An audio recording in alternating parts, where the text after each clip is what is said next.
Your body is holding conversations your mind refused to have.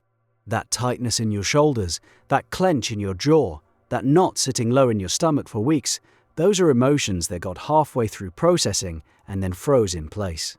By the end of this, you'll understand exactly why movement unlocks what thinking alone cannot. And if you've ever felt emotionally stuck for days or weeks without knowing why, the answer is probably sitting in your muscles right now. Here's what most people get wrong about emotions. They treat them as purely mental events. Something happens, you feel something, you think your way through it, you move on. But emotions begin as physical sensations. A rush of heat, a tightening, a wave of heaviness that settles into your chest. The feeling arrives in the body first, and the mind scrambles to catch up with a label. Anger, grief, anxiety. The label comes second. When you process an emotion fully, the sensation rises, peaks, and dissipates. Your body literally moves the energy through. But when something interrupts that cycle, you suppress it because you're at work. You distract yourself with your phone. You tell yourself to just get over it. The sensation stalls. It sits there. Your muscles hold it like a clenched fist that forgot to open.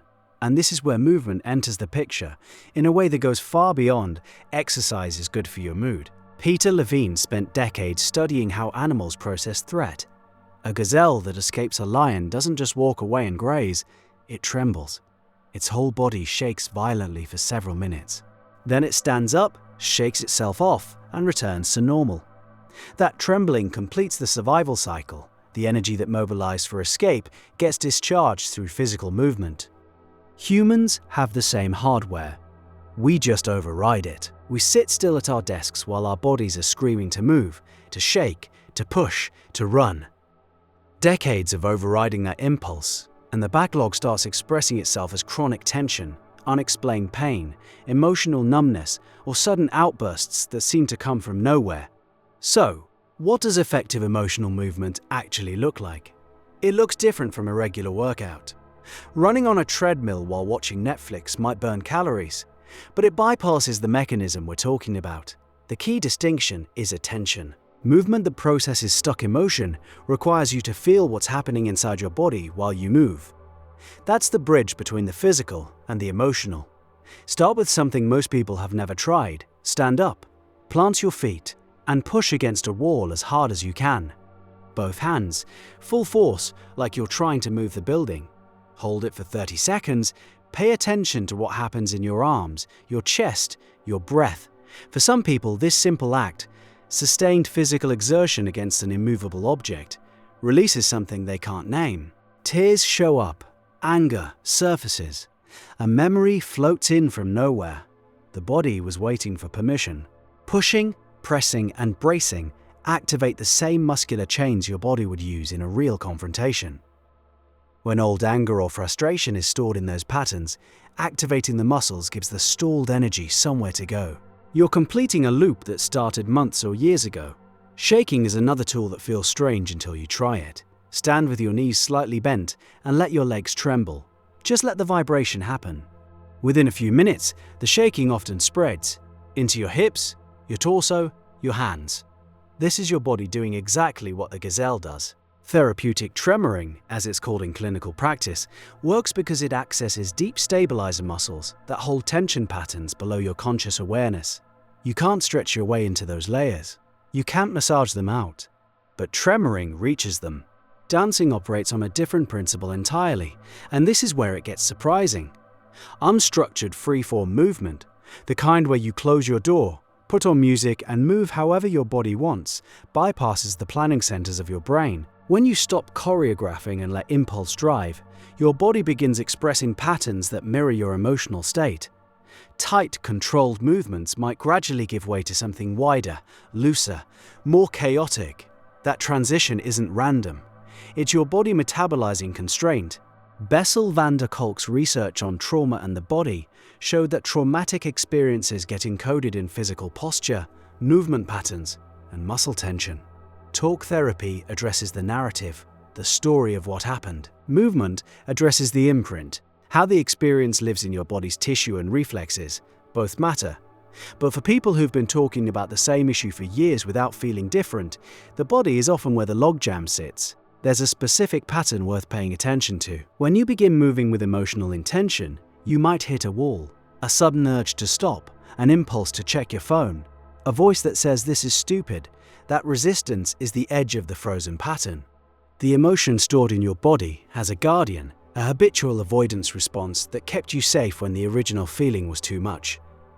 Pushing gently past that edge, staying with the movement for another 60 seconds, is often where the release lives. The type of movement matters less than the quality of attention you bring to it.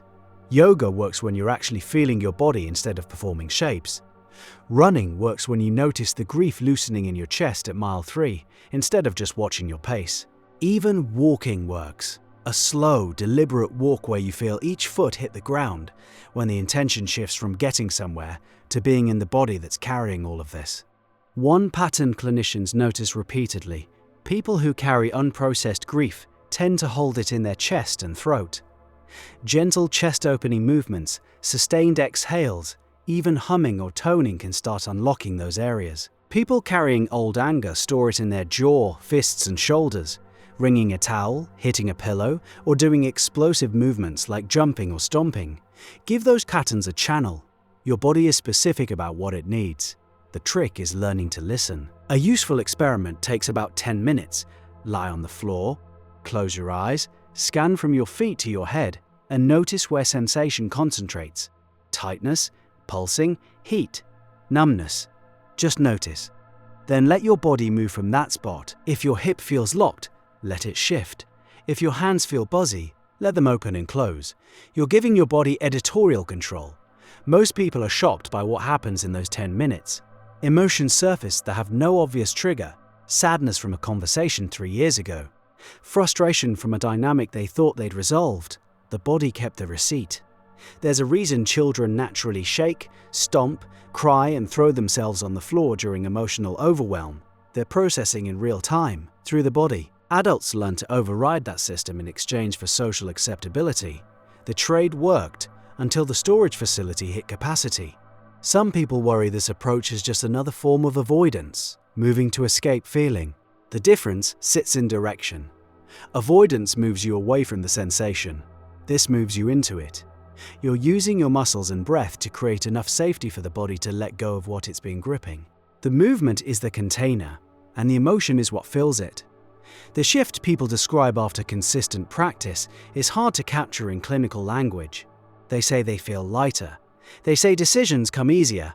They say they stop clenching their jaw in their sleep. They say an old resentment just dissolved one Tuesday during a walk, without any dramatic insight or breakthrough. The processing happened below the level of narrative. The body handled it the way it always wanted to.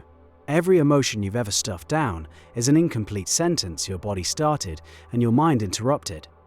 Movement lets the body finish speaking, and what most people discover is that their body was never holding on to pain out of dysfunction. It was holding on because no one had offered it a safe enough moment to let go. That tight spot between your shoulder blades, the one you've been ignoring since this morning, already knows what it wants to say. You just have to move long enough to hear it.